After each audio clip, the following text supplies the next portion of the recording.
نستعينه ونستهديه ونستغفره ونتوب إليه ونتوكل عليه ونعوذ بالله من شرور أنفسنا وسيئات أعمالنا من يهده الله فلا مضل له ومن يضلل فلا هادي له اللهم صل وسلم وبارك على محمد وعلى آل محمد كما صليت وسلمت وباركت على إبراهيم وعلى آل إبراهيم في العالمين إنك حميد مجيد أما بعد. Ahlan wa sahlan kepada semua peserta, tuan-tuan perempuan yang datang dari Masjid Al-Mu'minun. Terima kasih tuan-tuan kerana kita dapat bersuruh pada petang ni di atas usaha tuan untuk tuan-tuan dan perempuan untuk menjemput saya. Mudah-mudahan perkongsian kita pada petang ni akan mendatangkan keimanan kepada kita. Mudah-mudahan pertemuan kita satu majlis ilmu, walaupun saya tak melihat tuan-tuan, ia tetap termasuk dalam hadis Nabi yang mana Nabi telah menjelaskan majtama'a qaumun fi baitin min buyutillah yatluna kitaballah wa yatadarasuna bainahum illa nazalat alaihim rahmah wa ghashiyatuhum sakinah wa hafathumul malaika wa zakarahumullahu fi man indah. Yang maksud tidaklah berhimpun satu golongan di rumah Allah untuk membaca ayatnya, mengkajinya, melainkan Allah beri kepada mereka ni rahmat, Allah turunkan kepada mereka sakinah, iaitu ketenangan, dan Allah memberi malaikat datang untuk mendoakan mereka. Malaikat datang bondong-bondong untuk mendoakan orang datang ke majlis ilmu yang berkaitan dengan Al-Quran. Dan yang terakhir sekali Allah menyebut nama-nama mereka di sisi hamba-hambanya yang mulia, iaitu para malaikat. Kalaulah seseorang kita ni disebut namanya oleh orang yang berkuasa, pihak berkuasa, sultan lah contohnya, ataupun ahli politik, menteri lah contohnya, maka tentulah ia mempunyai pulangan tertentu kepada kita dari sudut keuntungan, dari sudut kebendaan, dari sudut dunia yang kita usahakan. Ini kan pula kalau kita kenal kepada Allah Subhanahu Wa Taala, yang mana Allah memiliki langit dan bumi tuan-tuan. Bukan langit dan bumi saja, segala-galanya antara keduanya. Kan itu seorang ulama yang terkemuka di Mesir namanya Abdul Wahab Syarani, ketika datang seorang pemimpin besar Mesir pada masa itu yang menceritakan, bertanya kepadanya, "Tuan Guru, saya minat pada kuliah Tuan Guru. Tuan Guru nak tak kalau saya sampaikan kepada memanda Sultan, kepada Tuanku Sultan, apa saja hajat Tuanku, apa saja hajat Tuan Guru, saya akan sampaikan kepada Tuanku. Nanti Tuanku boleh beri kepada Tuan Guru apa yang Tuan Guru minta." Maka Syekh Al-Imam Abdul Wahab Syarani, ulama hadis yang terkemuka, ulama sufi yang hebat ini, menundukkan kepalanya sejenak, kemudian memandang kepada Perdana Menteri tersebut dan berkata kepadanya, "Terima kasih Tuan atas tawaran diberikan. Untuk pengetahuan Tuan, saya tidak pernah minta kepada yang memiliki langit dan bumi apa-apa perkara yang mendatangkan kebaikan keduniaan untuk saya. Kalau kepadanya pun saya tak minta benda-benda yang sifat duniawi ini, apatah lagi kepada orang yang hanya memiliki satu juzuk daripada permukaan di atas muka bumi." Dan saya bercadang dalam kuliah pada kali ini tuan-tuan, mudah-mudahan saya ada kesempatan untuk menceritakan kepada tuan-tuan bagaimana layanan Nabi SAW kepada para sahabat yang hafazatul Quran dalam perang Uhud. Bagaimana mereka didahulukan untuk dikemumikan, sedangkan daripada ramai yang terkorban itu, mereka yang menghafaz Al-Quran mendapat keutamaan keraian tertentu tuan-tuan yang kasih dan rahmati Allah sekalian. Ya. Dan saya juga menceritakan kepada tuan-tuan dalam kuliah pada kali ini bagaimana pada zaman sahabat dahulu mereka merawat orang hanya dengan baca Al-Fatihah, sembuhlah orang itu, ketua yang kena sengat binatang itu. Dan disebut dalam Al-Mustadrak oleh Al-Imam Al-Hakim, kisah seorang merawat seorang berpenyakit gila. Dengan apa dia baca tuan-tuan? Dengan Al-Quran tuan-tuan. Kenapa Quran kesan untuk mereka tapi tidak untuk kita? Itu sebabnya kuliah petang ni berinteraksi, bagaimana kita nak berinteraksi dengan Quran sehingga Quran menjadi benar-benar satu pedoman, panduan dan senjata buat kita. Benarlah kata Badi Muzaman Sa'id Nursi, seorang ulama besar Syekhul Islam dari kerajaan Islam Osmania ketika jatuhnya kerajaan ini lebih kurang berapa puluh tahun yang lalu, 80 tahun yang lalu. Badi Muzaman Sa'id Nursi pernah berkata, kedudukan orang Islam pada hari ini seumpama seorang tentera yang lengkap bersenjata, segala-galanya ada. Senapang ada, pisau ada, beg ada, bullet ada, semua ada. Tapi malangnya bila dia bertemu dengan musuh, dia tak tembak, dia yang kena tembak. Kenapa? Kerana dia tak reti guna senjata yang ada di tangan dan juga di badannya itu. Dan begitu juga tamsilan dikemukakan oleh Badi Muzaman Sa'id Nursi lagi dalam kitab beliau Rasailun Nur. Seumpama seorang yang sakit lalu bertemu dengan doktor pun prescribe kepadanya ubat itu mesti makan. Macam kita dapat kampit ubat lah, apa dipanggil bekas kecil plastik kan, tulis pagi makan, petang makan, ni makan bila sakit, bagi kita 3 kampit ubat. Pesakit tersebut bawa pulang ubat itu, malangnya waktu berlalu dia tidak makan ubat itu, dia hanya baca jadi kampit. Makan pagi, makan petang, makan malam, 2 biji kalau sakit, makan kalau pening. Itu saja dia baca, amalnya tidak. Demikianlah tamsilan mereka yang ada di kalangan umat Islam yang begitu malang sekali. Dia mempelajari Al-Quran tapi dia tidak mengamalkannya. Dia melagukan Quran. Kalau Quran itu dipertandingkan, dia boleh menang bacaan, tajwidnya mengatasi orang Arab. Tapi malang sekali, dia tak reti apa yang terdapat dalam Quran. Dia tak mengamalkan apa dalam Quran yang dia tidak faham. Maka inilah dia kelemahan berlaku di sudut pengamalan Al-Quran dalam sebahagian daripada masyarakat. Bukan semuanya. Kita rasa bangga kadang-kadang kita melihat anak-anak kecil menghafaz Quran kulit ke kulit. Tanya muka surat mana pun dia boleh ingat. Subhanallah, Masya Allah, Tabaraka wa Ta'ala. Inilah yang masuk dalam ayat Allah. Rabbana hab lana min azwajina wa dhurriyyatina qurrata ayun waj'alna lil muttaqina imama. Wahai Tuhan kami, jadikanlah pasangan kami, anak-anak kami penyejuk mata mandang, jadikan kami pemimpin kepada orang bertakwa. Maka landasan yang kita nak bina ni tuan-tuan, landasan yang kukuh dan konkret. Seumpama sebuah highway yang tidak memiliki tol menuju membawa kita kepada keridaan Allah, mencari keridaan Allah ni di mana saja ibadah, maka antaranya dengan baca Al-Quran Karim. Sebab itu kalau kita lihat jaminan Nabi SAW dalam satu hadis sahih riwayat Muslim, bila Nabi SAW sabda, al-mahiru bil Quran ma'as syafaratil kiramil bararah wallazi yaqra'ul Quran wa huwa alaihi syaqun wa yatata'ta'u fihi falahu ajrani. Seorang yang baca Quran dengan penuh kemahiran dan tajwid dan memahami Al-Quran dengan baik, di akhirat nanti dia akan dihimpunkan bersama dengan malaikat-malaikat yang tinggi kedudukannya. Sebaliknya, seorang yang baca Quran dengan kepayahan, dia baca dan tergagap, mungkin bahasanya sebut sin pun tak boleh sebut, shin tak boleh sebut, sad tak boleh sebut, zai susah nak sebut, tapi orang ini berusaha untuk membaca Al-Quran, belajar Al-Quran, maka dia akan mendapat 2 pahala di sisi Allah. Dalam satu hadis lain di Tirmizi, Nabi telah bersabda, man qara'a harfan min kitabillah falahu bihi hasanah wal hasanatu bi amshi amsalha. Siapa yang baca Al-Quran, satu huruf daripadanya dia mendapat satu kebajikan. Satu kebajikan itu mengandungi 10 pahala. Aku tidak mengatakan bahawa alif lam mim itu harf, tapi alif itu satu harf, lam satu harf, mim satu harf. Maknanya pada alif lam mim pun sudah 30 kebajikan sekurang-kurangnya. 30 kebajikan. Kalau kita nak kata kebajikan itu keberkatan, kekayaan akhirat. Kita kadang-kadang dalam hidup dunia ni kita berlumba-lumba melihat orang pakai kereta mewah, kita nak pakai. Tak salah lah tuan-tuan, asal jalannya lurus, jalannya halal. Kita melihat orang rumahnya besar, kita pun nak ikut. Tak salah. Kita melihat pakaian orang anggun, hebat, handbagnya, tali pinggangnya, kasutnya, apa sajalah pada zaman yang pada hari ini manusia mempamerkan apa yang dia ada, maka kita pun rasa terikut nak buat. Tak ada masalah tuan-tuan. Kerana dalam hadis ketika para sahabat tanya kepada Nabi SAW, inna ahadana yuhibbu ayyakuna thawbu hasanan wa na'luhu hasanan wa qala inna allaha jamilun yuhibbul jamal. Nabi ditanya oleh para sahabat, boleh tak kita ni nak mengikut trend lah, cara orang pakai, kemas, baju cantik, kasut cantik. Bicara para sahabat dengan tawaduknya bertanya kepada Rasulullah, kerana manusia memang suka kepada benda yang cantik. Kan tuan-tuan, kita ni jadi ayah, jadi ibu, tentulah kita nak tengok anak perempuan kita cantik. Kalau cantik dapat suami yang salih, mudah-mudahan kita target gitu. Tapi jangan sampai buka aurat tuan-tuan. Ni saya mengkaitkan perkara ni dengan sifat manusia pada hari ini. Jadi Rasulullah telah bersabda, innallaha jamilun yuhibbul jamal. Allah itu cantik, Allah suka pada yang cantik. Tapi jangan melakukan perkara yang berlawanan dengan syarak, membuka aurat dan sebagainya. Jadi dalam hadis Nabi SAW di sini menggalakkan kita untuk baca Al-Quran, untuk kita membaca Al-Quran, kerana setiap satu perkataan itu mengandungi berapa ratus, berapa ribu pahala kita pun tak tahu Allah melipat gandakannya. Jadi hadis dan asar yang menyebut keutamaan Quran ini terlalu banyak.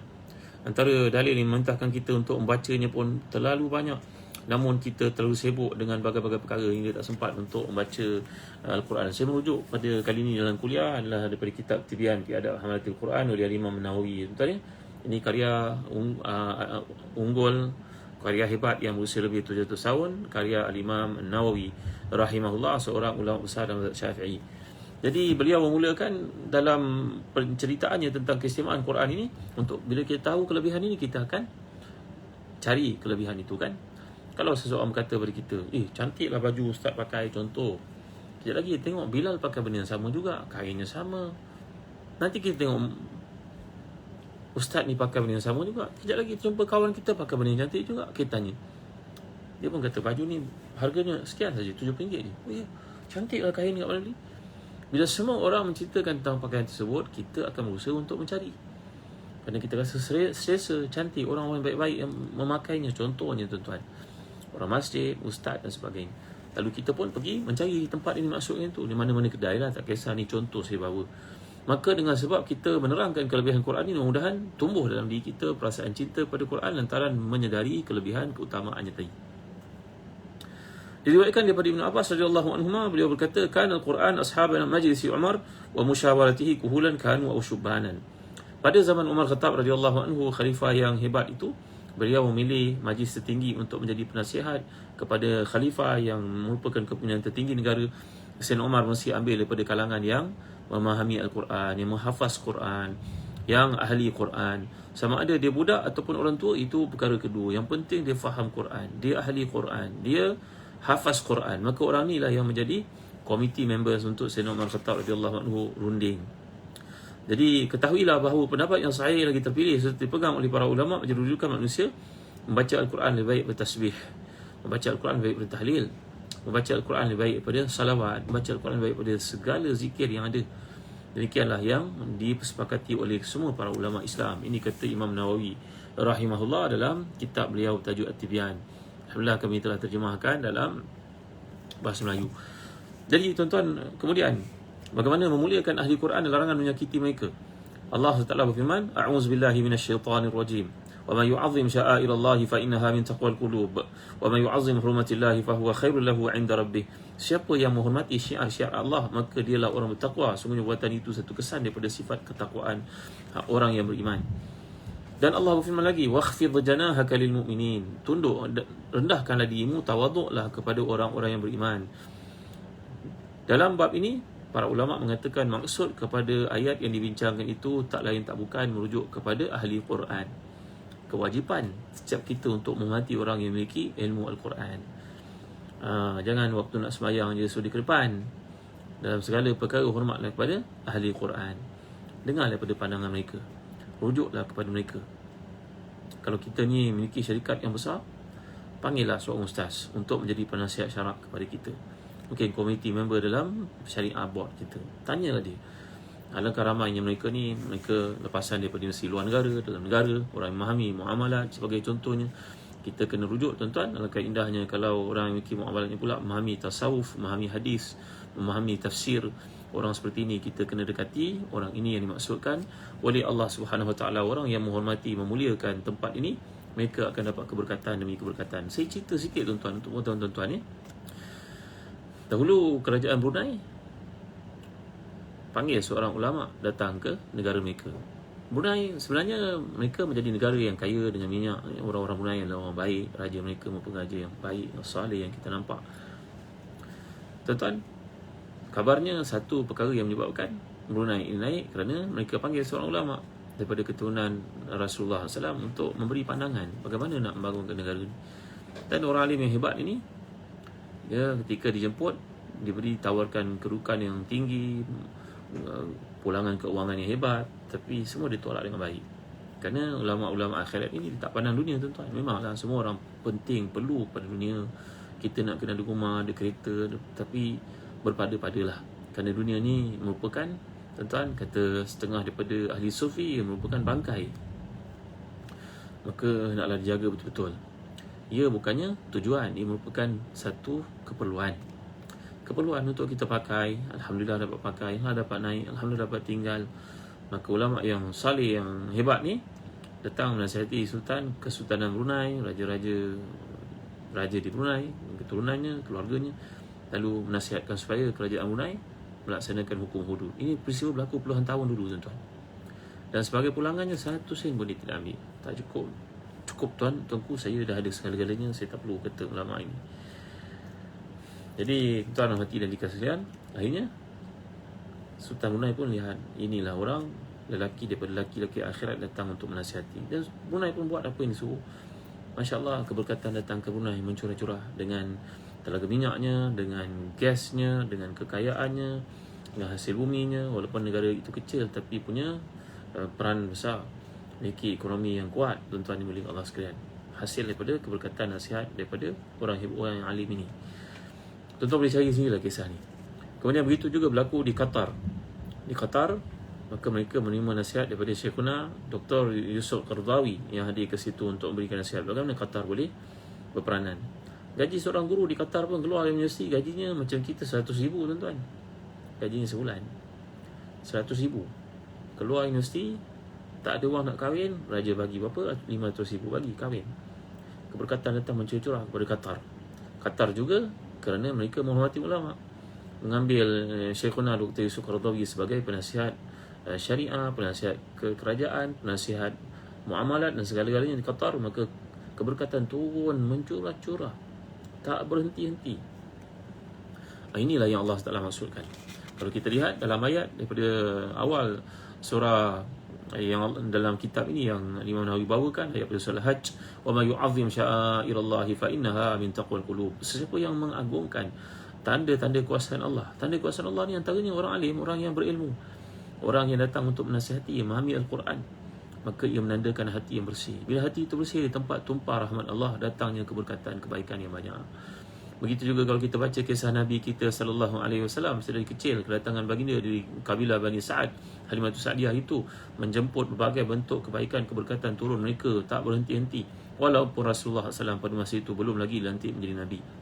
Kata Imam Syahid Muhammad Said Al-Buti dalam kitab Fiqh Sirah, kedatangan Nabi menjadi sebab kedatangan keberkatan, kebaikan mencurah-curah kepada keluarga itu, kepada kabilah tersebut. Jadi ini maksud kelebihan orang yang ada ilmu Al-Quran, memahami Al-Quran. Itu sebab kalau kita ni punya anak semua ni jadi doktor, cubalah semak dan tanya di kalangan mereka ni siapa seorang boleh jadi orang alim, boleh jadi ustaz, ustazah. Tak apalah nak, rezeki dunia ni memanglah penting. Tapi kalau kau jadi ustaz, ustazah, rezeki tak lagi daripada kau ada. Cuma kau cukup tidak kau berlatihlah sebab anak. Ataupun abang kakak besok kalau dah berjaya dalam bisnes ke, buka hospital ke sebagainya, ingatlah kepada adik ni. Kerana kerjanya untuk menampung ruang dalam syarak yang kalau tak diisi oleh orang-orang yang bijak, maka akan diisi oleh orang-orang jahil. Sebab itu kalau kita perhatikan Abdullah bin Mubarak rahmatullah alaihi, ini ulama hebat, sahabat kepada Imam Malik ini, beliau berkata kalau tidak beberapa orang yang bernama Sufyan, Malik bin Anas dan juga Ibn Ulayya, maka tentulah aku tidak akan berniaga. Kerana tujuan perniagaan yang dilakukannya untuk menampung keperluan para ulama. Abdullah bin Mubarak ini dikatakan menginfakkan sebahagian besar daripada pendapatannya tiap-tiap bulan untuk ulama-ulama itu bagi mengelakkan mereka terpaksa bekerja. Dan keberkatan datang dalam hidupnya dalam berbagai-bagai bentuk. Jadi kita yang ada pada ini, kena ingat keberkatan datang dengan sebab kita mengambil berat Al-Quran dan juga ahli Quran. Kita punya organisasi, syarikat tak ada nilai di sisi Allah kalau kita tidak menjalankannya sebagaimana yang Allah kehendaki. Maka jemputlah orang yang berilmu ini untuk membantu menasihati kita dalam apa yang kita lakukan. Carilah mereka ni tuan-tuan, di kalangan orang-orang alim yang saleh, yang menasihati dengan ikhlas, la yakhafu billahi lawmata laim, yang tidak takut untuk menasihati kerana Allah, ikhlas kerananya, maka orang-orang ini akan membawa kita kepada kejayaan di sisi Allah dan di sisi manusia. Baik, lagi Jabir bin Abdullah mengatakan an-nabi kana yajma'u baina rajulaini min qatla Uhud thumma yaqul ayyuhuma akthar akhzan lil-Quran fa in ushira ila ahadihima qaddamahu fil lahdi. Ini yang saya maksudkan tadi. Kata Jabir bin Abdullah radhiyallahu anhu, Jabir bin Abdullah ni adalah seorang sahabat Nabi yang mulia. Beliau tidak dapat menyertai perang Uhud kerana usianya pada masa itu masih muda. Dia punya kenangan manis banyak bersama Rasulullah. Satu daripadanya, ayahnya pernah pesan kepadanya, berkata, wahai Jabir, engkaulah anak laki ayah yang sesatunya. Kalau ayah terkorban dalam perang Uhud ini, maka tolonglah jaga adik-adikmu yang perempuan. Dan bayarlah hutang ayah. Maka Jabir memikul tanggungjawab yang besar tuan-tuan, kerana ayahnya benar-benar terkorban dalam perang Uhud. Ketika ayahnya terkorban, tak ada seorang pun dapat mengecam ayahnya itu kerana teruknya bahagian muka itu dipukul dengan pedang, dicincang, sehingga yang dapat mengenali bahawa itu merupakan bapa kepada Jabir namanya Abdullah ini hanyalah adik perempuan yang datang melihat pada jarinya betul ini merupakan Abdullah yang mati, Abdullah Al-Ansari, sahabat Nabi yang wafat mati syahid dalam perang Uhud. Maka Jabir radhiyallahu anhu melihat ayahandanya dan juga syuhada Uhud ini dikebumikan oleh Rasulullah SAW. Rasulullah akan bertanya, bila nak kebumikan, kerana tak sempat nak gali kubur begitu banyak. Orang Islam penat, baru lepas perang, kemudahan pun tidak ada. Nak menggali kubur pun bukan senang tuan-tuan, perlukan tenaga, perlu bayar upah kepada orang menggali dan sebagainya. Maka akhirnya mereka telah menggali liang lahat untuk kebumikan ramai-ramai dalam satu liang lahat. Tapi Rasulullah telah bertanya kepada setiap kali nak dikebumikan, yang mana satu merupakan yang menghafaz banyak Quran antara dua orang ni. Ni banyak ke yang dibanyak hafazan Qurannya? Kalau ditunjukkan ini banyak, maka Rasulullah suruh mendahulukan dia sebagai penghormatan kepada si mati ini, walaupun telah mati, walaupun sama-sama mendapat title syahid. Tapi Rasulullah SAW mendahulukan yang menghafaz Al-Quran. Dan Jabir bin Abdullah ini melihat bapanya dikebumikan beramai-ramai dalam satu lahan. Beliau punya keazaman, wahai Rasulullah, izinkan saya untuk menggali semula kubur ayahanda saya bila ada kesempatan nanti. Kalau dah punya wang nanti nak gali, nak tanam tempat lain Rasulullah. Ini perasaan hati dah tuan-tuan. Kita dalam hidup ni boleh minta wasiat kepada adik-adik. Kalau ayah mati, kebumikanlah dekat dengan ustaz itu, contohnya. Kalau ayah mati, kebumikan ayah dekat dengan Pak Uda kamu, contohnya. Itu dibenarkan dalam Islam. Memanglah dah mati masuk kubur tu tak dengar apa pun berlaku. Kan tuan-tuan. Wa ma anta bimus'in man fil qubur bimus'in man fil qubur. Kita dah masuk kubur tak dengar apa dah. Dah habis cerita, dah terputus segala-galanya. Itu yang orang buat lawak kadang-kadang kalau suruh semayang tak mau semayang, kata kubur lain. Dia jawab pula, kena ada jawapan tu. Kubur lain, yelah kubur lain, tapi takut aku dikumikan sebelah kau kena balun, besok aku sudah tak boleh tidur malam. Itu saja je. Itu namanya sarkastik untuk gurau. Kasar sangat bunyi itu. Sebenarnya orang dah mati ni tak dengar pun orang kat sebelah apa yang berlaku padanya. Tapi menjadi satu perkara sunat di kalangan para ulama. Kata Imam Al-Qurtubi dalam Ahwal Tazkirah, keharusan untuk kita minta daripada sesiapa yang mengkebumikan supaya kita dikebumikan dekat orang saleh, dekat keluarga kita, dekat ayah kita, ibu kita, boleh, tak ada masalah. Benda itu dibenarkan dalam Islam. Tapi tak wajib untuk dipenuhi lah. Kalau ada peluang, kita penuhi. Maka Jabir yang meriwayatkan hadis ini berkata kepada Rasulullah, wahai Rasulullah, izinkan saya untuk mengalihkan jasad ayahanda saya. Ini karamah para sahabat. Maka beberapa bulan lepas ayahandanya dikebumikan itu, Jabir berpeluang, wangnya cukup, dia pun minta pada Rasulullah untuk menggali kubur lain menanam ayahnya. Maka dia pun menggali kubur untuk ayahnya dan menggali kubur ayahnya itu dan mengeluarkan jasadnya. Mereka beramai-ramai melihat bahawa jasad ayah itu masih utuh, seolah-olah baru semalam dikebumikan. Dengan darahnya, dengan rupanya, tak dimakan ulat sedikit pun, tak rosak jasadnya, seolah-olah baru semalam dikebumikan. Jadi ini merupakan karamah para sahabat ridwanullahi alaihim ajma'in. Betapa ikhlasnya mereka dalam perjuangan agama Allah, maka Allah pelihara jasad mereka hidup dan mati. Jadi kembali kita kepada keutamaan orang yang menghafal Quran ini, bahawa disebut dalam hadis Abu Musa al-Asy'ari radhiyallahu anhu, beliau berkata, Rasulullah SAW sabda, inna min ijlalillahi ta'ala ikrama zi syaibatil muslim wa hamil Quran ghairil ghali fihi wal jafi anhu wa ikram sultan muqsit. Sungguhnya antara bentuk mengagungkan Allah ialah memuliakan orang Islam yang telah tua. Memuliakan. Yang kedua, memuliakan penghafaz Quran yang tidak melampaui batas dan tidak mengada-ngada. Mengada-ngada pula. Zaman fitnah pada ini, tuan. Dan memuliakan pemimpin yang adil. Tanda tuan-tuan cinta kepada Allah dan tanda tuan-tuan mengagungkan Allah, tuan-tuan mengagungkan, memuliakan tiga jenis manusia ni. Pertama, orang yang sudah tua, yang lebih tua daripada kita. Yang kedua, orang hafaz Quran yang ikhlas dan tidak mengada-ngada. Islam mengada-ngada ni tuan-tuan fahamlah. Pada hari ni kadang-kadang hidup ni fitnah. Jadi semua orang jadi popular. Kita jadi orang agama pun nak jadi macam artis juga, nak tunjuk macam artis juga. Lifestyle kita, hidup kita kononnya nak mesra dengan masyarakat. Saya tak nak komen apa-apa lah. Tapi maksud hadis ini begitulah kalau kita rujuk dalam pendapat para ulama. Tak salah pun kita nak mendampingi orang awam, tapi taklah semestinya kita nak tunjuk kambing tu, kita kena bawa kambing datang ke kelas, tuan-tuan. Kalau kita nak tunjuk lembu, tak perlu kita tangkap lembu masuk dalam classroom. Mungkin kita tunjuk gambar, mungkin kita cerita, orang dah faham.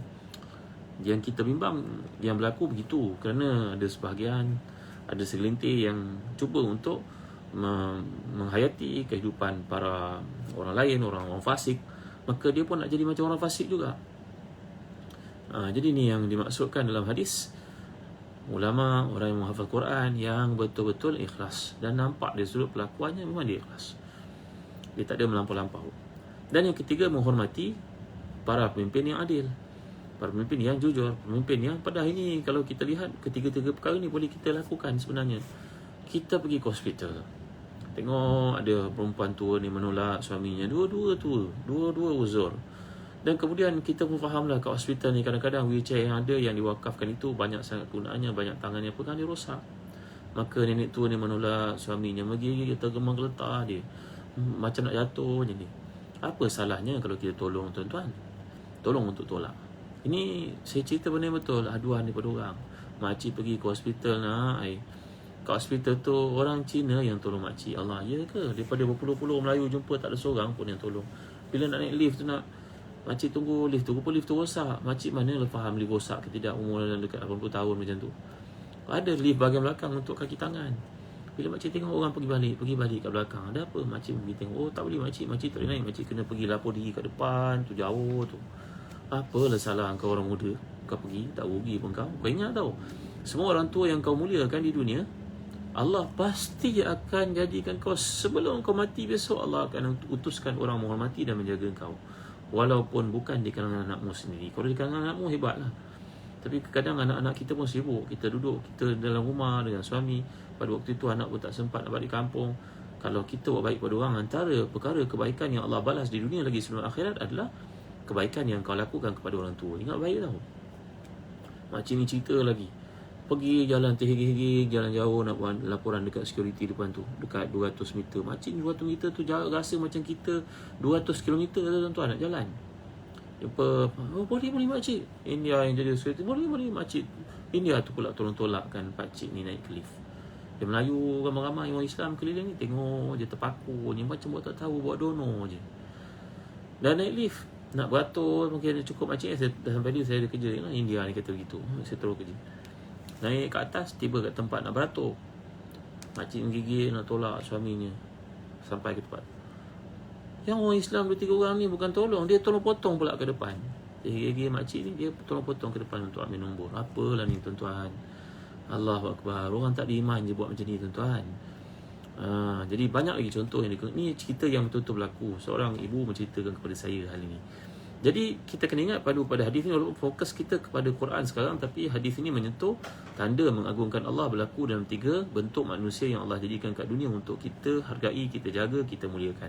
Siapa? Yang pertama, orang tua, perempuan ke lelaki, Cina ke India ke Melayu ke, Muslim ke bukan Muslim ke, hormati mereka tuan-tuan, jaga mereka.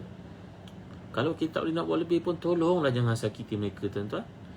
Ini dia pergi potong orang tu, buat tak tahu. Ada lift belakang tu yang duduk kat hospital kerja ni, tak boleh, tak nampak ke? Allahu Akbar, la ilaha illallah Muhammadur Rasulullah. Yang kedua yang disebut di sini, menghormati orang yang menghafaz Quran. Ni fokus kita, menghormati orang hafaz Quran yang tidak melampau-lampau, yang tidak mengada-ngada, yang tidak terikut-ikut dengan cara hidup orang-orang popular dan famous. Apa-apalah tuan-tuan, saya nak sebut lebih pun nanti takut timbul buruk sangka dan sebagainya. Dan yang ketiga, menghormati sultan yang adil, sultan yang saleh, orang pemimpin yang jujur, pemimpin yang amanah. Kita nampak dalam pembentangan bajet, nampak banyak kerakyaan untuk orang-orang susah. Kita dalam hati kita fikir, Allah banyaknya kebaikan. Sebelum ni diceritakan negara ni bankrupt lah, susah lah, tak ada duit lah. Apa ni tuan-tuan hati dan dikasih sekalian, memanglah orang Islam tak bijak berniaga macam orang bukan Islam. Tapi tolonglah jangan hina orang Islam. Kerana orang Islam ni punya maruah tau. Janganlah cerita macam orang Islam ni macam hina sangat, macam kemaruk sangat nak duit, nak kena lapor diri dapat RM30 nak hina orang Islam tuan-tuan, dalam hati dan dikasih sekalian. Jangan kita hina orang Islam tuan-tuan. Jadi dalam apa yang dimaksudkan sini, menghormati pemimpin-pemimpin yang cuba untuk buat kebaikan. Dia ada kelemahan, betul, tak ada siapa yang perfect. Tapi dalam kebaikan-kebaikan yang telah pun disusun atau itu dapat nasihat daripada orang yang berkeahlian, mudah-mudahan dia termasuk di kalangan orang yang adil yang kita kena hormati. Baik, seterusnya saya nak sebut kepada tuan-tuan, dalam hadis sahih riwayat Bukhari, Nabi bersabda, innallaha qala man adha li waliyan faqad adhantuhu bil harbi. Dalam hadis riwayat Bukhari, Nabi SAW sabda, hadis qudsi. Hadis qudsi ni berarti firman daripada Allah, dan penggunaan di situ ana, aku. Allah berfirman bahawa sesiapa yang menyakiti waliku, maka aku mengizinkan dia untuk diperangi. Ya, jadi maksud menyakiti waliku ni ada berbagai-bagai tafsiran. Tapi dalam penjelasan Imam Nawawi dalam hadis ni, penjelasan tentang ini merujuk kepada orang yang menghafaz Quran lah. Jadi orang yang menghafaz Quran, orang yang mengetahui Al-Quran, para ulama yang memang betul-betul belajar dalam bidang ini, bukan yang berpura-pura jadi ulama yang tak ada ilmu di kalangan orang jahil, bukan. Ini maksud orang yang merupakan orang yang menghafaz Quran, memahami Al-Quran. Ini dipanggil sebagai wali oleh Al-Imam An-Nawawi. Jangan kita nak bataskan maksud wali tu bukan yang boleh terbang kat udara, berjalan atas air, yang boleh tahan wuduk daripada subuh sampai ke isyak, Ini kelebihan yang Allah beri pada orang tertentu, tak semua ada. Tapi kata Imam Ghazali dalam Ihya Ulumuddin, kalau engkau berjaya menghalang dirimu melakukan maksiat, engkau kuat melakukan taat, engkau tahu perkara hal haram kau ikuti, engkau patuhi, engkau merupakan wali Allah, lebih tinggi daripada makam orang-orang seperti itu. Kerana pada zaman fitnah hari ini amat sukar untuk kita berpegang kepada Islam dan mengamalkan Islam itu. Jadi tuan-tuan ni boleh kat sekalian, dalam kita faham wali dan konteks di sini lah orang yang faham Quran, yang hafal Quran. Kata Al-Imam An-Nawawi, jangan kita sakiti, jangan kita ganggu mereka. Muslim-muslimat hati dan dikasih sekalian, ini satu teguran lah. Pernah satu pengalaman lah tuan-tuan. Pengalaman ni saja kongsi-kongsi, yang bermaaf kalau tersilap cakap.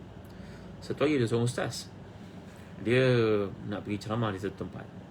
Maka ceramah dijanjikan lepas maghrib. Maka dia pun datang jauh. Ni lebih 2 marhalah ni di sebuah tempat. Hujan lebat dalam perjalanan itu memang luar jangkaan. Hari Jumaat seperti ni, tolak daripada Kuala Lumpur sebelum asar dah bertolak dengan niat nanti nak sembahyang asar jamak di mana-mana R&R. Dia cerita berlaku sebelum PKP dulu tuan-tuan. Tolak pukul 4, pukul 6 baru sampai dekat Pedas. Allah tersebut pula dah ke mana nak pergi. Tuan-tuan ya, akhirnya sampai ke masjid tersebut dah pukul 8 malam. 4 jam dah perjalanan, hujan lebat, jam lagi, ada kemalangan dan sebagainya. Sampailah ke tempat itu. Sampai di masjid itu, sepanjang perjalanan tak ada seorang pun telefon. Ustaz sama mana? Ustaz okey ke tak okey? Tak ada orang telefon. Betul ke tidak? Ada ceramah ke tidak ni? Oh, agaknya baik sangka mungkin orang yang nak telefon ni, telefon tak dapat kot, atau mungkin telefonnya masuk air kot. Apa-apalah. Tak apa, biarkan. Pergi juga sampai ke masjid itu pukul 8 malam. Sampai masjid itu macam tak ada apa-apa pun. Tak ada tempat parking. Ni rintihan menjadi ustaz lah tuan-tuan. Sabar betul, sabarlah. Maka sampailah dekat masjid tersebut. Tuan-tuan ni sekarang parking pun tak ada. Tengok ada tempat parking berjamaah, tapi ada DC dengan motosikal dengan apa. Maka ustaz berjamaah rasa, silap tarik kot. Allah, jauh datang ni, tak apalah. Nak macam mana, tak ada kan, tidurlah mana-mana hostel ke, kalau ada hotel ke, tidurlah mana. Tuan-tuan ni boleh kasihan. Tiba-tiba muncullah seorang, ustaz datang ya. Baik-baik, mana saya tunjuk ustaz tempat parking. Wah, ingatkan bagus ni. Parking, tengok orang ni macam orang baru masuk Islam. Gaya bercakapnya, gaya rupanya macam orang baru masuk Islam, macam mu'alaf lah. Orang lagi panggil mu'alaf. Tak sedap sangat bunyinya mu'alaf. Mu'alaf lah, mu'alaf. Mu'alafati qulubuhum, nampak macam tu. Aku dia pun berusaha pergi jauh parking dekat bahagian belakang masjid tersebut, jauh. Gelap ni, anak isteri nak turun pun gelap ni. Tak apa. Ustaz turun, nanti saya uruskan anak isteri. Wah, bagus orang ni. Maka ustaz ni pun kesian tengok agaknya baru masuk Islam. Ada dalam kocik, ambil buat minum-minum. Ambil RM50. Apa dia kata tuan-tuan? Orang yang menunjukkan tempat parking ni. Ustaz, boleh tambah sikit tak? Yang dekat raya, tambah sikit lah. Ni cerita dulu tuan-tuan, lama dulu dekat cuti pada masa raya lah. Raya apa saya tak ingat tuan-tuan. Tambah sikit ni. RM50 banyak ni, nak bagi lagi. Dia cakap, kalau tambah lagi 100 Ustaz. 100? Hebat betul, parking sampai RM150 tuan-tuan. Allah, tak apalah, saya cerita saja lah tuan-tuan ni. Jadi kadang-kadang dalam hidup ni kita melihat orang suka ambil kesempatan. Ustaz tu berceramah, ambil nombor telefon minta nak beli susu dan sebagainya. Kita pun tak tahu entah betul entah tidak orang ni susah ke tidak. Kadang-kadang hantar message kata dia menjaga anak yatim ni tak makan berapa lama, perlu ini kena puasa semua sekali. Cerita-cerita retorik macam ni tuan-tuan, tolonglah dalam masyarakat Islam. Memanglah ustaz tu ada kelebihan untuk bantu, mungkin dia boleh suarakan kepada orang lain, tapi janganlah tolong mendesak tuan-tuan. Kerana kita menyangkakan dalam sistem yang ada, kata Syekh Muhammad Utari Syarawi, soal tafsir Quran terkemuka di Mesir, patutnya kalau berlaku apa-apa dalam hidup ini, Allah mengajar kita dalam firman-Nya, au awi bi ila ruknin syadid. Kita dalam hidup ni, ketika kisah yang berlaku dan Nabi-Nabi terdahulu, mereka sering kata, kalau aku ada keluarga untuk berdamping. Ayat ni bukan kebetulan. Ayat ni maksudkan kepada kita dalam kehidupan ni, kalau kita berada dalam situasi yang sukar, minta tolong kepada keluarga terlebih dahulu lah. Keluarga kita kan ada, adik-beradik kita kan ada. Kalau adik-beradik kita tak ada, semuanya tak ada kemampuan, pergi jauh sikit kepada kaum keluarga untuk mencari peluang, bantuan. Dan sebaik-baik bentuk pekerjaan dalam hidup ni bukan kita minta ikan tau, minta fishing rod, minta kail, minta joran. Kerana pada seorang sahabat Nabi datang minta bantuan di masjid, Nabi pun tanya kepada dia, kau ada apa kat rumah? Ada sekian-sekian. Nabi kata bawa datang periuk ke apa yang ada tu. Maka Nabi pun dibawa periuk itu, dibawa macam bekas makan itu, dibawa mungkin tempayan datang ke masjid. Maka Nabi pun buat pengumuman, siapa nak beli barang-barang ni? Akhirnya sahabat tahu ia dijual oleh Nabi, dia lelong Nabi, tentu mereka belum untuk beli. Mereka membeli, maka akhirnya di hujung hari terkompos jumlah wang. Nabi pergi kepada sahabat yang miskin ni, ambil, kau gunakan sebahagian, kau berniaga sebahagian. Nampak tak tuan-tuan? Hadis riwayat Ahmad. Maka sahabat itu pun gembiranya ambil duit, beli makan untuk keluarganya dan guna sebahagian untuk modal berniaga. Beberapa waktu selepas itu disebut hadis datang kepada Nabi bawa wang untuk bayar zakat. Tuan-tuan dimuliakan sekalian. Maka sepatutnya dalam hidup kita jadi macam tu. Kalau kita nak buat mahat tahfiz, kenapa kita tak fikir dia punya ROI dia? Kenapa kita tak fikir macam ni cara nak tadbir dia?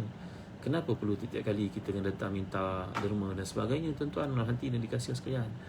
Jadi ini kadang-kadang perkara yang perlu diperbetulkan kerana perspektif orang kepada umat Islam. Dan maksud saya kat sini, janganlah kita menyakiti orang-orang berilmu. Jangan kita minta pada dia benda-benda yang dia tak mampu. Kemudian kita akan bahasakan dia dengan perkataan-perkataan tak elok. Tuan-tuan hati dan dikasih sekalian. Jadi mudah-mudahan Allah memberkati kita. Ada orang pula pada zaman Facebook ni, dia masukkan dalam Facebook, tunjukkan gambar kereta ustaz. Kita pun tak tahu kereta tu kereta ustaz ke, kereta orang baik bawa dia pergi ceramah ke, kereta tu hadiah daripada orang kaya kepada dia ke, kereta itu hadiah daripada pak mentua dia ke, kita pun tak tahu. Tapi dalam Facebook kadang-kadang menyakiti. Ini masuk dalam hadis tuan-tuan. Bukanlah saya nak katakan ustaz ni maksum, tak boleh tegur langsung, bukan. Tapi yang dikehendaki kat situ supaya kita menghormati, memuliakan. Kerana itu sebahagian daripada cara kita berinteraksi dengan Al-Quran. Itu tanda kita berinteraksi dengan Allah SWT. Jadi faham maksud Imam Nawawi dalam kitab Tibyan. Jadi kalau kita lihat dalam hadis sahih riwayat Bukhari Muslim daripada Jundab bin Qasri bin Nabi sallallahu Nabi bersabda, man salla subha fa huwa fi zimatillah fala yatrubannakum Allahu bi syai'in min zimati. Siapa yang mengerjakan salat subuh maka diberada dalam jagaan Allah, maka Allah tidak akan menghukum kamu sedikit pun dengan sebab meliharaannya itu. Ini maksud hadis yang dibawa oleh Imam Nawawi, menunjukkan orang yang sembahyang subuh berjemaah maka dia berada dalam penjagaan Allah. Kalau dia berada dalam penjagaan Allah, jangan kita cabar Allah untuk mengapa-apakan dia. Satu. Yang kedua, kalau orang sembahyang subuh pun mendapat jaminan daripada Allah pemeliharaan dan penjagaan, bagaimana kalau orang yang menjadi imam sembahyang subuh tu? Bagaimana kalau jadi orang yang azan untuk panggil orang datang sembahyang subuh tu? Bagaimana kalau jadi orang yang sebelum subuh dia sudah berada di sejadah, bermunajat, berdoa, menangis kepada Allah, iaitu ahli Quran, orang yang faham Quran, ulama-ulama, ilmuwan Islam. Kalau kita baca kisah seperti dikemukakan oleh Abu Fatah Abu-Udah dan kitabnya Safahat, halaman-halaman indah bagaimana para ulama menuntut ilmu, kita akan jumpa dalam catatan kajian itu semua ulama Islam ini dampingannya dengan Allah melebihi segala-galanya tuan-tuan. Seseorang mereka bila dikunjungi satu musibah menimpanya, dia lebih gembira daripada seseorang kita mendapat hadiah. Lebih gembira, ya. Kerana musibah itu tanda Allah ingat kepadanya. Macam Ubay bin Ka'ab radhiyallahu anhu, sahabat Nabi yang mulia ni, mendengar daripada Nabi bahawa demam itu sebahagian daripada tanda sayang Allah kepada kamu. Maka Ubay bin Ka'ab telah minta kepada Allah supaya dia ditimpa demam, dan sepanjang hidupnya dia demam. Tapi dia tak pernah meninggalkan sembahyang berjemaah. Anaknya berkata, tak kala ayahanda mati, ayahnya itu wafat, kami merasa tubuh ayah masih panas kerana demam itu tak pernah pisah daripada dirinya. Kerana itu permintaannya kepada Tuhan. Kerana orang-orang ni punya kefahaman yang lain daripada kita. Tuan-tuan, hum darajatun indallah. Jadi maksud hadis ini, orang yang sembahyang subuh jadi imam, jadi Bilal, orang yang bangun sebelum subuh untuk tahajud, orang yang baca Quran sebelum subuh dalam tahajudnya ataupun di luar tahajudnya, mereka ni semua dalam penjagaan Allah. Siapakah mereka ni tuan-tuan? Tuan-tuan agak orang-orang seperti ini, adakah orang yang popular, yang famous, yang menunjuk ke tuan-tuan agak? Cuba jawab pada saya tuan-tuan. Agak orang-orang ni penggusti terkenal buat macam ni ke tuan-tuan? Ataupun dia seorang pemain bola sepak terkemuka? Tuan-tuan ingat dia ada masa ke untuk benda ni semua tuan-tuan? Saya tak berusaha, saya tak masuk siapa pun. Kerana orang-orang ahlillah ni, orang-orang yang merupakan kekasih Allah ni, dia tak ada masa nak tunjuk pada orang, nak tayang pada orang. Kerana kehidupannya untuk Allah. Dia takut dalam apa yang dilakukan, dalam apa yang dibuat tu dicuit perasaan riak, takabur, ujub, maka habis. Tak ada satu lagi nilai oleh Allah SWT. Maka mereka merupakan orang yang sangat menjaga hubungannya dengan Allah SWT. Al-Imam Al-Hafiz Abdul Qasim Ibn Asakir rahmatullah alaihi berkata, ketahuilah wahai saudaraku, semoga Allah beri tunjuk kepadamu ke atas ridha-Nya, menjadikan kita termasuk di kalangan orang yang takut bertakwa kepadanya dengan sebenar-benarnya. Sungguhnya daging para ulama adalah beracun, dan kebiasaan Allah untuk menyingkap tabir orang yang mencela mereka merupakan satu perkara yang dimaklumi. Ini kata Ibn Asakir, daging para ulama, mana para ulama yang ikhlas, yang kerja mereka ini adalah kerana Allah, yang tidak mahu menunjuk-nunjukkan dalam apa mereka lakukan itu, bimbang ada perasaan riak, takabur, ujub ini tadi, maka mereka sangat takut kepada Allah SWT. Al-Imam Malik merupakan seorang imam yang sangat mulia, putih orangnya, tinggi orangnya, mulia. Kalau dia berada dalam majlis ilmu, ka'anna ala ru'usi mutair. Kalau Imam Malik menyampaikan ilmu, anak-anak murid mendengar dia berceramah itu, seolah-olah di atas kepala mereka ada burung duduk diam, tegak, tak ada seorang pun berani bercakap ke, senyum ke, ketawa tanpa sebab ke, bergerak-gerak, tak, tetap semuanya. Imam Malik ni tuan-tuan, di akhir hayatnya Imam Malik kena satu penyakit yang menyebabkan dia tidak boleh lagi ke masjid untuk berjemaah dan berjumuat. Tak boleh nak hadis sembahyang berjemaah, tak boleh nak hadis sembahyang Jumaat lagi kerana penyakit yang dialami. Maka kata para sahabatnya, contohnya Abdullah bin Mubarak, bahawa Imam Malik ini kelebihan yang ada padanya menyebabkan mazhabnya begitu mulia, disokong orang, walaupun pada zamannya lebih ramai orang yang lebih alim daripadanya, ramai orang lebih alim daripadanya, tapi mazhab mereka semuanya indatharat, semuanya itu hilang, lupus. Tapi mazhab Malik kekal sampai ke hari ini sebagai menunjukkan keikhlasannya. Kata mereka, Imam Malik ini punya satu kualiti dalam hidup, iaitu dia suka memendamkan, menyembunyikan kebaikan-kebaikan, amal salihnya daripada diketahui orang, dia tak akan tunjuk pada orang. Sama juga bila ujian berlaku dalam hidupnya, dia tak akan cerita dengan orang. Lalu orang bertanya, kenapa Imam Malik tidak hadir sembahyang berjemaah lagi? Ada mereka mengatakan Imam Malik tidak suka pada imam itu, bacaannya salah, dia tak boleh nak tegur kerana imam itu nantikan kerajaan. Itu pandangan kurang tepat, tuan-tuan. Kerana yang tepatnya sebenarnya Imam Malik pada hujung hidupnya dia sakit, maka dia tak mau cerita dengan seorang pun penyakit berlaku dalam hidupnya, takut tidak redha pada apa yang Allah beri.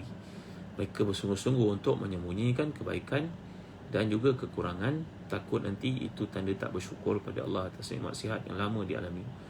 Lama dia tak pergi sembahyang masjid, dan akhirnya kedengaranlah berita kematiannya yang menyebabkan seluruh penduduk Madinah berendam air mata. Perginya imam yang mulia ini yang kelihatan bergerak di Madinah tanpa bersepatu, tak berkasut. Yang Malik tidak pakai kasut, tak pakai selipar di Madinah. Orang bertanya kepadanya, Tuan Guru, kenapa tak pakai kasut, tak pakai selipar? Beliau berkata, aku tidak sanggup untuk memijak bumi yang di bawahnya bersemadi Rasulullah sallallahu alaihi wasallam. Apa punya perspektif dan kalkulator yang diaktifkan dalam diri, kalkulator akhirat, tuan-tuan. Dia tak nampak macam kita, dia nampak sudut yang lain. Satu hari seorang anak murid menghadiahkan kepadanya kuda. Maka Imam Malik menerima kuda tersebut dengan gembiranya, dan akhirnya kuda itu dihadiahkan kepada orang lain dengan berkata, aku tidak perlu pada kuda, aku sepatu selipar pun aku tidak pakai, apatah lagi kuda seperti ini aku tidak akan gunakan. Ambillah, engkau lebih berhak untuk menggunakan. Kuda ni bagi kita sekarang macam sebuah kereta mewah lah, tuan-tuan. Inilah perspektif para ulama terhadap apa yang dinyatakan tadi, keikhlasan mereka yang dimaksudkan. Siapa yang mengaibkan ulama dengan ucapan lidahnya, maka Allah akan menimpakan bala ke atasnya dengan matikan hatinya sebelum dia meninggal dunia. Kerana Allah berfirman dalam surah An-Nur ayat ke-63, فَلْيَحْذَرِ الَّذِينَ يُخَالِفُونَ عَنْ أَمْرِهِ أَنْ تُصِيبَهُمْ فِتْنَةٌ أَوْ يُصِيبَهُمْ عَذَابٌ أَلِيمٌ.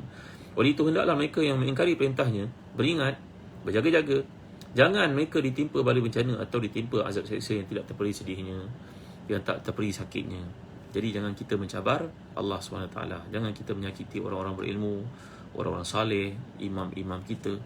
Kalau kita berada dalam mesyuarat, ahli jawatan kuasa satu masjid sebagai contohnya, sebutlah benda-benda yang baik tentang imam. Carilah cara untuk menyelesaikan masalah mereka. Dahulu ketika dia balik dari luar negeri, dia bekerja kat masjid kita sejak dia belum kahwin. Gajinya pada masa itu kita rasa 2,000 besar sangat, betapa tidak rumah kita sediakan. Sekarang anaknya dah 8 orang, dah 20 tahun dia kerja dengan kita, gaji macam tu juga, rumahnya sempit, tak mewah macam dulu dia duduk ketika dia mula-mula pulang dari Azhar. Perasan tak tuan-tuan agak? Kan? Mungkin kita tak mampu nak naikkan gaji dia. Ini sajalah tuan-tuan, saya syorkan naik. Kalau ia sesuai untuk dipakai, dipakailah. Kalau ada baik itu, cuba amalkanlah. Saya yakin tuan-tuan ni orang baik-baik. Ada saja kenaikan tentukan. Kita janganlah menyangkakan bahawa apa yang diberi orang kepadanya sudah mencukupi, kerana orang perlukan sesuatu yang tetap, tuan-tuan. Ini rintihan daripada sebahagian imam boleh saya sampaikan kepada tuan-tuan. Memanglah rumah kita sediakan, tapi bukan itu segala-galanya. Kita perlu bagi kerakyat, bagi kepadanya kemudahan, bagi kepadanya perkara yang melegakan, menyenangkan dia, menggembirakan dia. Kerana imam ni bekerja lebih dahsyat daripada seorang doktor, tuan-tuan. Doktor kalau dia bekerja pukul 6 petang, mungkin dia balik, banyak jasa dia kepada pesakit, dia dah rawat, dia balik, dia tutup telefon. Tak ada siapa dah boleh call ni. Mungkin ketua jabatan dia boleh call, ataupun nurse yang matron, yang tinggi agaknya, hospital bolehlah call. Tapi seorang ustaz, kalau ada kematian pukul 3 pagi, boleh tak dia tolak telefon agaknya kalau orang call dia? Ustaz, tolong Ustaz, ada meninggal dunia. Pukul 3 pagi dia siap. Kan jadi imam subuh pula. Kan dah petang, dah siap mandikan jenazah, nak dikebumikan, nak dihantar ke utara pula. Tak ada orang nak hantar, imam juga kena hantar, bawa pergi jenazah. Tuan-tuan tahu ke? Saya yakin tuan-tuan tahu kan? Ni bukan kat Masjid Mu'minun ni. Ini kat mana-mana masjid lah. Dekat Afrika ke kat mana ke, saja cerita-cerita tuan-tuan ni. Jadi inilah di antara peringatan-peringatan penting untuk kita faham bahawa perkara yang kita dapat lihat bagaimana mereka berinteraksi dengan Quran. Kata Sayyidina Uthman bin Affan, "Lau kana qalbu safiyan lama syabi'a min kalamillahi azza wa jal." Kalaulah hati itu bersih, maka dia tidak akan pernah puas daripada membaca Al-Quran. Ini kata Sayyidina Uthman yang diriwayatkan oleh Al-Imam Baihaqi dalam Syu'abil Iman. Imam Baihaqi berkata lagi, selepas meriwayatkan ucapan ini, ketika Sayyidina Uthman wafat, mereka mendapati mushafnya itu rosak, hancur, dengan linangan air matanya, kesan koyaknya. Sayyidina Uthman bacanya dengan teliti, bersungguh-sungguh, tak pernah berhenti membaca Al-Quran. Nanti kalau tuan-tuan ada peluang, tuan-tuan nak pergi ke melihat Quran ni, kami boleh bawa pergi dengan Zazan Travel di tempat namanya Uzbekistan. Quran Sayyidina Uthman ini, tuan-tuan, yang disimpan sampai ke hari ini, yang dikatakan merupakan Quran Sayyidina Uthman ini dibaca ketika baginda dibunuh oleh pemberontak, ketika baginda sedang berpuasa dan baginda membaca Al-Quran. Dan sahabat-sahabat yang ada pesan pada beliau supaya jangan melawan. Contohnya Abdullah bin Salam pesan padanya, jangan lawan, biar saja engkau mati dalam keadaan mati syahid, seperti Umar Khattab radhiyallahu anhu sebelum. Jadi itulah yang berlaku, tuan ni. Tapi beza dengan kita, Quran ni ada dalam simpanan kita, seolah-olah baru semalam kita dapat, baru semalam kita beli, bersih. Ya, itulah beza sebahagian daripada kita dengan para ulama, para salafus salih. Contohnya Sayyidina Uthman seperti digambarkan. Jadi tuan-tuan, setiap orang beriman menyadari bahawa keutamaan Quran tidak dapat dipisahkan, kerana Quran akan beri syafaat kepada kita di akhirat. Maka cubalah usaha untuk baca. Sekurang-kurang kadar bacaan kita seharianlah 10 ayat. Kalau boleh baca 100 ayat, Allah hebat. Kalau boleh baca 1000 ayat, lagi hebat. Kerana dalam hadis mengatakan, man qara'a 10 ayatin fil laila lam yuktab minal ghafilin. Siapa yang baca 10 ayat dalam seharian, malam contohnya waktu tahajud, maka dia tidak akan ditimpa penyakit ghaflah. Ghaflah ni lalai. Lalai je. Tak ambil tahu pun perkara-perkara tu. Dia tanya ajak buat, malas lah. Kenapa malas? Tak tahu kenapa malas. Bacalah Quran 10 ayat tu lagi. Malas. Kenapa malas? Tak tahu kenapa malas. Ni namanya ghaflah, tuan-tuan. Jadi siapa yang baca Al-Quran 10 ayat semalaman, dia tidak akan ditipu penyakit ghaflah. Dan siapa yang baca 100 ayat dalam seharian, malam terutamanya, dia akan ditulis sebagai qanitin. Qanitin makna orang yang kunut, orang yang taat kepada Allah. Dan siapa yang baca 1000 ayat, kutiba minal muqantirin. Orang yang baca 1000 ayat, dia jadi jutawan akhirat. 1000 ayat semalaman. Mana ayat Quran ni ada berapa jumlahnya? 6236 kan? Kata Imam Asyuti, dikira oleh kebanyakan para ulama lah. Ya, pada 6236 ayat. Kalau baca 1000 ayat, maknanya 1/6 daripada Quran dapat dibaca semalaman. Orang ini akan jadi jutawan akhirat. Jadi inilah di antara galakan kepada kita untuk membaca Al-Quran dengan panduan yang telah dikemukakan. Dia ni kena buat je, tuan-tuan. Tak boleh tangguh, buat saja. Jangan nanti kalau tangguh itu taswif namanya, taswif menangguh, makna takkan buat lah. Carilah waktu untuk baca Al-Quran. Ya, baik. Jadi ribuan para ulama dan tabi'in, termasuk para ulama sufi macam Shibli, menjalankan ibadah kepada Allah dengan tekun. Mereka menekankan ibadah ini pada bulan biasa dan bulan Ramadan, baca Al-Quran dengan bersungguh-sungguh. Jadi tuan-tuan rahmati dan dikasihi sekalian, Imam Asy-Syafi'i dikatakan mengkhatam Al-Quran dalam setiap bulan sebanyak 30 kali. Setiap bulan datang Ramadan, Imam Asy-Syafi'i mengkhatamkan Al-Quran 60 kali, berarti 2 kali seharian. Ada orang bertanya, macam mana pula boleh baca? Aku baca terdengkot-dengkot. Itu engkau. Orang yang dimaksudkan di sini orang yang diberikan keberkatan oleh Allah SWT. Tuan guru yang mulia namanya Syekh Muhammad Hassan Didu, seorang ulama yang terkemuka di Mauritania, berkata, memang perkara ini merupakan keberkatan. Dia merupakan karamah yang diberikan Allah kepada orang-orang tertentu. Beliau pernah mengatakan, dia duduk di antara Zuhur hingga ke Maghrib bulan puasa dalam Masjid Nabawi itu. Seorang tuan guru yang mulia disebut namanya, duduk di situ membaca Al-Quran daripada Zuhur sampai ke Maghrib khatam, tanpa meninggalkan sedikit pun daripada hukum-hukum tajwid dalam bacaannya. Jelas, sempurna daripada Al-Fatihah sampai kepada An-Nas. Kita bertanya, macam mana dia boleh buat Kalau saya bagi tamsilan untuk tuan-tuan mudah faham. Saya nak pergi ke Penang. Bukan musim PKP, nak pergi ke Penang dari Kuala Lumpur. Berapa jam saya ambil masa? Katalah 5 jam. Katalah seorang dia ada BMW. Apa BMW apa nama? Superbike. Apa motosikal yang hebat tu. Mungkin dia boleh pergi, saya pergi 5 jam dengan kereta biasa. Dia pergi dengan motosikal yang superbike gitu. Mungkin dia pergi 3 jam. Betul tak? Kalau orang kaya yang ada pesawat, ada private jet, parking dekat Subang, berapa jam dia naik daripada Subang pergi ke Penang? Dia tak perlu tunggu beratur panjang-panjang. Kita 2 jam sebelum flight kena pergi. Dia kan terbang dia sendiri. Anytime dia pergi, dia free, dia pergi. Pilotnya bawa. Setengah jam sampai. Beza tak tuan-tuan? Setengah jam, 3 jam, 5 jam ataupun 6 jam naik kereta. Jadi jangan kita nafikan ada keberkatan yang Allah berikan kepada orang tertentu yang tidak diberikan kepada kita, kerana kotornya hati kita, bersihnya hati mereka. Maka itu perbezaan antara kita dengan mereka. Jadi Al-Imam Asy-Syafi'i mengkhatam Quran setiap hari sekali dalam setiap bulan, melainkan Ramadan dilipat gandakan menjadi 60 kali. Jadi mudah-mudahan apa yang kita pelajari pada kali ini dapat beri keberkatan kepada kita. Ingat kata Imam Al-Ghazali, bila orang rajin baca Al-Quran, dia umpama senjata. Bila dia berlatih menggunakannya, maka dia akan manfaat waktu kecemasan. Itu sebab kata Imam Al-Ghazali, kalau para sahabat dahulu ketika mereka menangkap seorang jin syaitan yang mencuri dalam gudang kurma, tahu tak kisah ni? Dia curi kurma. Ini ditangkap. Dalam satu hari mengatakan itu Abu Ayyub Al-Ansari. Riwayat lain mengatakan bukan Abu Ayyub, yang lain.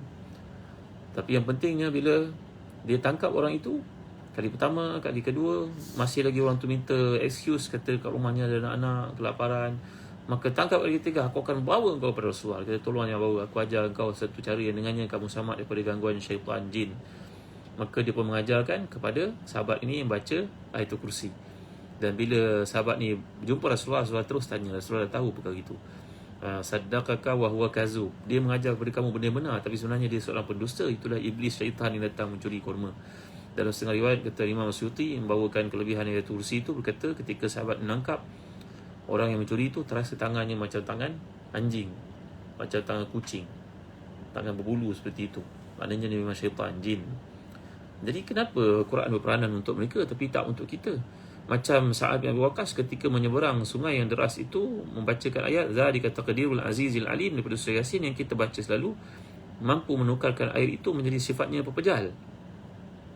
Dalam Mustadrak Al-Hakim mengatakan seorang sahabat yang pergi merawat seorang penyakit gila yang sedang dipasungkan, diikat dalam penjara, maka dia membacakan untuknya hanya suratul Fatihah, Al-Fatihah. Maka orang itu sembuh seolah-olah sebelum itu tak pernah kena penyakit, padahal dia sudah berkeadaan tak siuman sebelum itu. Penyakit yang menimpa, penyakit gila yang berlaku padanya. Orang itu baca Al-Fatihah saja, sahabat Nabi baca Al-Fatihah saja, merawat seorang yang kena penyakit sengatan, binatang biasa, sembuh dia. Kenapa peranan untuk mereka tapi tak peranan untuk kita? Jawapannya kerana Al-Quran itu mesra dengan mereka, tak mesra dengan kita. Kita hanya baca Quran bila rasa ada free time. Kita hanya baca Quran bila melihat orang baca Quran. Kita baca Quran bila rasa ada kelapangan. Tapi mereka baca Al-Quran sebagaimana seekor ikan perlu kepada air. Mereka menganggap Al-Quran itu macam air bagi mereka terhadap seekor ikan, tamsilannya. Jadi tanpa air ikan tidak boleh hidup. Begitu juga tanpa Quran orang-orang saleh tidak boleh hidup. Itulah jawapannya tuan-tuan. Maka plan of action kita bila mendengar kuliah ini, yang pertama sekali untuk jadi ahli Quran, kena memahami Al-Quran itu dengan sebenar-benarnya. Memahami berarti tahu ia perutusan daripada Allah SWT. Yang kedua, mesti kita buat satu mindset kita, planning kita untuk khatam Quran. Baca Quran untuk khatam. buatlah satu planning. Sebagai contohnya, satu juzuk ada 20 muka surat, 30 juzuk ada 600 muka surat, lebih sikit. Maka targetlah, mungkin dalam sebulan ada 20 hari kita baca Al-Quran, mesti baca 200 muka surat, iaitu 10 juzuk. Satu juzuk 20 muka surat, maknanya kalau 10 juzuk ada 200 muka surat lah. Kita target untuk khatam dalam 3 bulan. Every 3 months kita khatam. Maknanya ada 4 kuarter dalam setahun kita dapat khatam Quran. Berarti kalau satu hari kita dah baca 10 muka surat pun dah cukup. Bagi kepada 5 waktu sembahyang, cuma 2 muka surat kita baca satu waktu sembahyang. Berat ke tuan-tuan? Mesti ada planning macam tu. Yang ketiga, planning untuk tadabbur Al-Quran. Hadir ke kuliah ke, berusaha untuk faham ke, miliki tafsir ke. Kami di Teluk Biru sedang buat kempen Tafsir Munir, satu rumah, satu Tafsir Munir. Mudah-mudahan dengan Tafsir Munir ataupun Tafsir Ibn Katsir itu memahamkan kita, mudahkan kita untuk faham. Adalah usaha kita yang giat untuk memahami kalamullah. Kerana baca terjemahannya banyak perkara yang kita tidak faham, perlu pada tafsiran sebenarnya. Kita bukannya orang Arab. Orang Arab pada hari ini pun ramai yang tidak faham Quran lagi, kerana bahasa dah berubah. Ada perubahan-perubahan tertentu dan bagai-bagai perkataan lain masuk ke dalam bahasa Arab. Mereka tidak memahami bahasa Arab dengan baik lagi. Memang jaminan Allah menjaga Quran itu terpelihara betul pada orang-orang berilmu. Kalau orang-orang itu tidak berusaha untuk meningkatkan ilmu, dia tidak akan faham. Yang keempat, tuan-tuan yang dimuliakan Allah sekalian, hendaklah kita mewujudkan suasana Quran dalam rumah kita. Bagaimana? Contoh, musim PKP, anak-anak kita semua ada kat rumah contohnya. Setiap orang baca satu hari 10 muka surat. Dan dah baca 10 muka surat kat long, mari bagi pada abah tanda tangan. Tanda tangan pakai pensel ke, pakai pen ke, muka surat 10 tu betul baca, ya okey baik. Seorang lagi ibu tanda tangan. Ibu pula baca kat long dan kat ngah tanda tangan. Maka barulah hidup iklim Quran dalam rumah kita, tuan-tuan. Memang sukar untuk buat. Kerana dalam hadis mengatakan al-jannatu ad-dunya sijnul mu'min wa jannatul kafir. Dunia ini adalah penjara bagi orang beriman. Memang susah. Hufatin nar bisyahawat wa hufatil jannah bil makarih. Nak menuju ke syurga memang banyak rintangan, nak menuju neraka memang banyak kesenangan. Jadi muhasabahlah diri, kenapa sibuk dengan movie, banyak masa untuk baca WhatsApp, banyak masa dampingan social media, tapi tidak ada masa untuk kalam Tuhan. Ini satu kelemahan kita, tuan-tuan. Sebab antara wasiat Nabi kepada Muaz bin Jabal radhiyallahu anhu, setiap kali habis sembahyang jangan lupa amalkan Allahumma inni ala zikrika wa syukrika wa husni ibadatik. Ya Allah, bantulah aku untuk mengingatimu, bersyukur padamu selalu, memperbaiki amal salihku tanpa henti-henti kepadamu. Jadi cukup setakat ini, tuan-tuan. Terima kasih. Nisan Muhasana, Iwana Mukhtar, Ghazali Hasan, ya, dan semua yang hadir pada petang yang mulia ini. Dan tak lupa kepada Masjid Mukminun yang telah pun berusaha mengadakan majlis ilmu ini. Mudah-mudahan tuan-tuan, andai tuan-tuan melihat peluang untuk bekerjasama membantu Masjid Mukminun, untuk melihat bagaimana peluang untuk berderma, berinfak, apa sahaja perkara, Allah bukan lihat pada banyaknya tapi pada ikhlasnya. Mudah-mudahan kita semua dapat membantu institusi yang mulia ni, imamnya yang kreatif, jemaahnya yang sangat inovatif, dan ahli karyanya yang sangat kooperatif. Kita dapat bantu bersama Masjid Mukminun dan masjid-masjid yang ada keliling kita pada musim PKP ini.